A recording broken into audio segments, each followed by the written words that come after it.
Assalamualaikum warahmatullahi wabarakatuh. Alhamdulillahirabbil alamin wassalatu wassalamu ala sayyidina Muhammad wa ala alihi wa sahbihi wa baraka wasallam. Dosen pengampuh mata kuliah Sejarah Peradaban Islam, yakni Al-Ustadz Wildan Alwi MPDI yang kami muliakan, dan teman-teman seperjuangan yang kami cintai. Kami dari kelompok mata kuliah Sejarah Peradaban Islam yang terdiri dari yang pertama saya sendiri Dimaski Zikru Pinoke, dan yang kedua saudara Muhammad David Andeftah, yang ketiga saudara Muhammad Fadil Abdus Sofi, dan yang terakhir yang keempat yakni saudara Agus Setiawan. Baik, kami dari kelompok yakni ingin membahas tentang sejarah Masjid Al-Azhar. Ya baik, teman-teman sekalian, kami telah berada di Masjid Agung Al-Azhar yang bertepatan di lokasi Kebayoran Baru, Jakarta Selatan. Mengenai informasi lebih lanjut, yuk ikuti saya.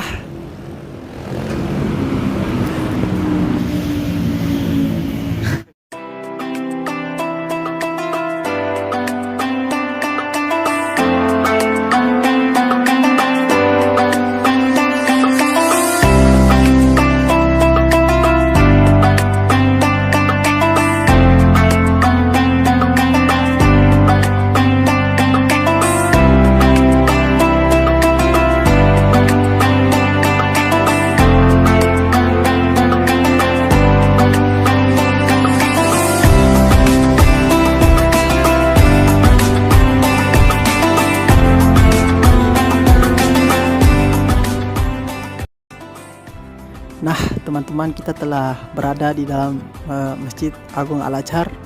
Itu dulunya masjid ini dinamainya dengan Masjid Agung Kebayoran.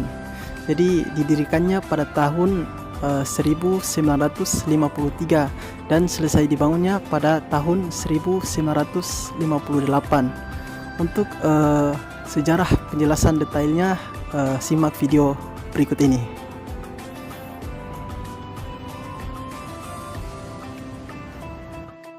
Masjid Agung Al-Azhar, yakni masjid yang terletak di kompleks Sekolah Al-Azhar Kebayoran Baru, Jakarta Selatan, yang mulai dibangun pada tahun 1953 dan selesai dibangun pada tahun 1958. Nama Al-Azhar disematkan oleh imam besar yang sebelumnya nama Masjid Agung Al-Azhar ialah Masjid Agung Kebayoran. Al-Azhar dinamai oleh imam besar Al-Azhar yakni Mahmud Shaltut saat berkunjung pada tahun 1960. Penamaan ini merujuk pada pencapaian imam besar masjid Abdul Malik Karim Amrullah atau dikenal sebagai Hamka, yakni seorang ulama aktivis Islam yang dianugerahi gelar doktor kehormatan oleh Universitas Al-Azhar Mesir. Masjid Agung Al-Azhar pernah menyandang status sebagai masjid terbesar di Jakarta sebelum pembangunan Masjid Istiqlal selesai pada tahun 1978. Dan dalam perkembangannya, masjid ini menjelma sebagai kompleks lembaga pendidikan yang termasuk di dalamnya Universitas Al-Azhar Indonesia. Gagasan membangun masjid dan sekolah di Kebayoran Baru diprakarsai oleh 14 orang tokoh Partai Masyumi pada tanggal 17 April 1952 atas anjuran Menteri Sosial Syamsuddin. Mereka mendirikan Yayasan Pesantren YPI yang akan menaungi masjid dan sekolah. Kementerian Agama menyediakan sedikit dana sebagai stimulus, sementara Gubernur Jakarta menyumbangkan tanah seluas 4 hektar di pinggiran Kebayoran Baru. Atas saran Hamka, seorang ulama Indonesia dan aktivis Islam, disarankan agar sebuah masjid dibangun terlebih dahulu ketimbang sekolah. Tetapi bangunlah masjid dengan banyak ruang untuk kantor dan rapat supaya sewaktu sekolah dibangun, masjidnya tetap bisa beraktivitas penuh termasuk kelas pendidikan. Pembangunan masjid dimulai pada tanggal 19 November 1953 dan selesai yakni pada tahun 1958. Dan saat penyelesaiannya, masjid ini menjadi yang terbesar di Jakarta sebelum Istiqlal dibangun. Mengenai panitia pembangunan, awalnya menunggu Presiden Soekarno menggunting pita sebagai tanda dibukanya masjid secara resmi. Namun Hamka membujuk panitia untuk tak menunggu Presiden dan mulai mengadakan sholat jemaah di sana, termasuk sholat Jumat. Pada tahun 1958, Hamka diminta menjadi imam besar. Dan pada tahun 1960, Imam Besar Al-Azhar Syekh Mahmud Shaltut dalam kunjungan kenegaraannya ke Indonesia mengusulkan agar masjid ini dinamai dengan Masjid Agung Al-Azhar sebagai pengakuan atas peran dan ketokohan Hamka. Di bawah kepemimpinan Hamka, Masjid Al-Azhar menjadi pusat dakwah dan kebangkitan Muslim. Pada tahun 1967, yakni dibangunlah sebuah taman kanak-kanak didirikan di kompleks Masjid Al-Azhar. Amal usaha pendidikan Al-Azhar berkembang hingga mendirikan Universitas Al-Azhar Indonesia pada tahun 2000. Masjid Raya Al-Azhar ditetapkan sebagai salah satu dari 18 situs tapak sejarah perkembangan Kota Jakarta dan cagar budaya nasional pada tanggal 19 Agustus 1993.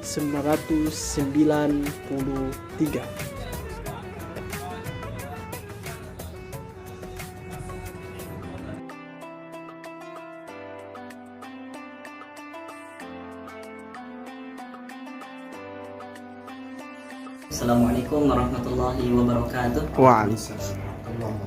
Alhamdulillah wassalatu wassalamu ala Rasulillah amma ba'd. Baik teman-teman semuanya, di sini saya akan mewawancarai salah satu narasumber kita, yakni Al-Ustadz Agus Nur Qaum MPDI. Beliau selaku Imam Masjid Al-Azhar di Kebayoran. Baik, di sini beliau menjadi narasumber kita untuk tentang sejarah Masjid Al-Azhar dari pertama dibangun sampai dengan saat ini. Bisa diceritakan secara singkat? Jadi Masjid Al-Azhar dibangun itu justru lebih dulu dibandingkan dengan Istiqlal. Walaupun ya tidak langsung jadi, salah satunya adalah dulu dipromotori oleh Gubernur Jakarta, kalau nggak salah namanya Ali Sadikin. Terus berada di Kebayoran ya, kita nanti namanya Masjid Agung Kebayoran atau Masjid Kebayoran itu namanya.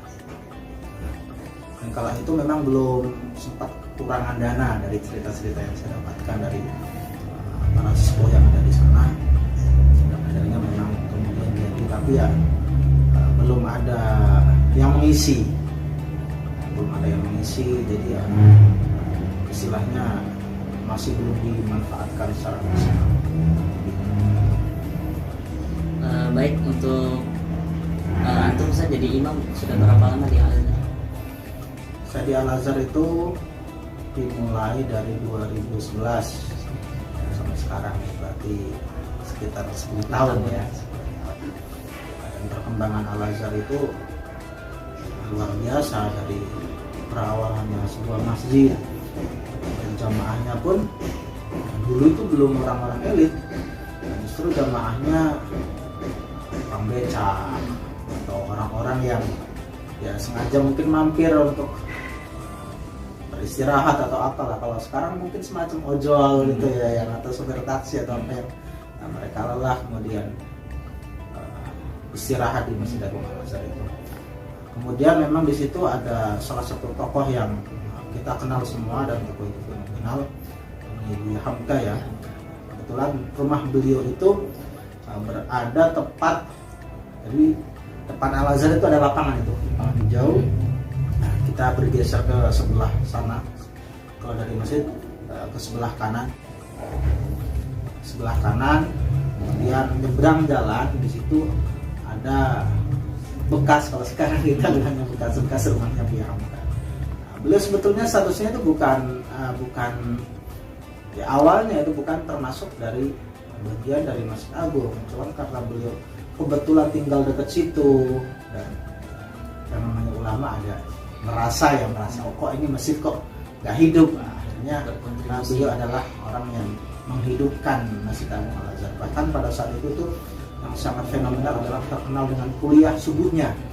Bayangkan waktu itu belum ada istilahnya kendaraan, itu masih susah lah, orang masih pada pakai sepeda, tadi jamaahnya pun masih banyak orang becak. Tapi ketika beliau ngisi, disebut dengan kuliah subuh gitu ya, itu dari santero Jakarta itu datang semua. Itu luar biasa. Udah tidak seperti sekarang. Kalau sekarang kuliah subuh yang datang bisa gitu, kecuali mungkin yang datang ustadz yang sudah tenar gitu ya. Dan dari Al-Azhar itu kemudian berkembang menjadi ada sekolah, ada pendidikan Islam. Al-Azhar juga ada sekolah resmi, ada sekolah yang kita kenal sebagai sekolah diniyah. Jadi Masjid Agung Al-Azhar itu nama yang diberikan oleh salah satu syekh dari Mesir, namanya saya lupa, atau Muhammad Shalbut atau siapa, lupa saya. Jadi berkunjung ke situ, karena masjid itu belum punya nama, akhirnya beliau istilahnya bagaimana kalau masjid ini dinamakan dengan Al-Azhar.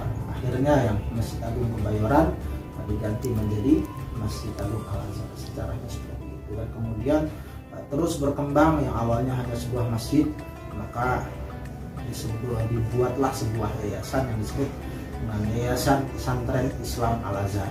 Maka dari situ berkembang, ada sekolahan. Nah, kemudian pertama diawali dari SD ya, SD, kemudian SMP, SMA, dan sampai sekarang sampai perguruan tinggi, di tingkat pasca sarjana. Jadi masjid itu menjadi embrio, menjadi pokok, kemudian dari masjid menjadi lebih besar dan sekarang cabangnya di seluruh Indonesia itu ada untuk sekolahannya ya, itu cukup banyak sekali.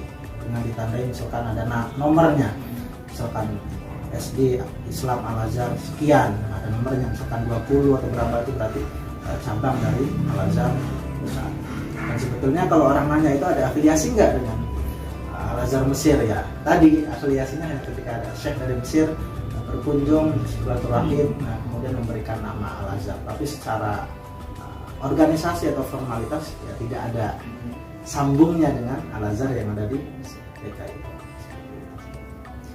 Baik teman-teman semuanya, narasumber dari Ustadz Agus Salim sudah menjelaskan, sudah memaparkan tentang sejarah Masjid Al-Azhar yang pernah dibangun sampai dengan saat ini, dan beliau juga sampai saat ini, sampai sekarang menjabat imam rawatib. Jabatan saya sebetulnya kalau ditanya jabatan lumayan banyak. Karena tugas pokoknya di sana menjadi imam rawatib. Baik teman-teman semuanya, mungkin cukup sekian wawancara yang bisa diberikan dari saya dengan Ustadz Agus Nurpawin. Kurang lebihnya mohon maaf.